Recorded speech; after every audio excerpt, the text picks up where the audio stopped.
nga tweyongeddeyo n'emboozi yaffe ku ssente gavumenti zeewa abavubuka okwekulaakulanya, bangi ku bo tebakiwulirangako nti gavumenti ebateerawo obuwumbi 700 buli mwaka ez'okwekulaakulanya.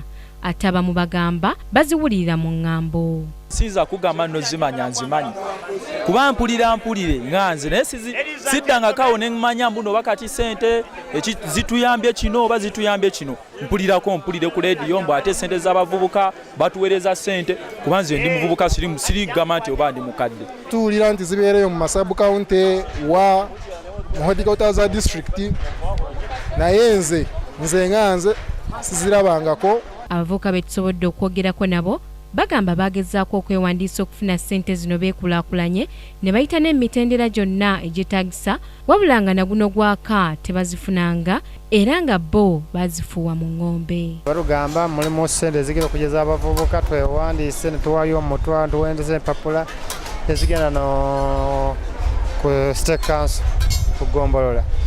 Kuva ku yagenda ne ssente batujjako z'okwewandiisa okuba batujjako omutwalo tebidda nakani tebakomawo naffe tetugenda gamba ssente zajja naye tetwazifuna. Twatuwandika ebbanga lyonna naye tetwafunako wadde n'essinja 11.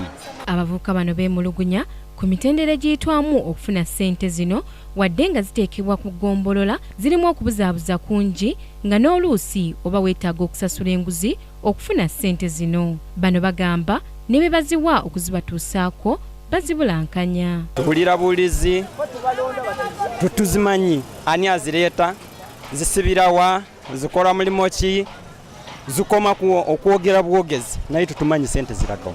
Ssente z'abavubuka zituuka ku disitulikiti naye tezisobola tuuka wendi.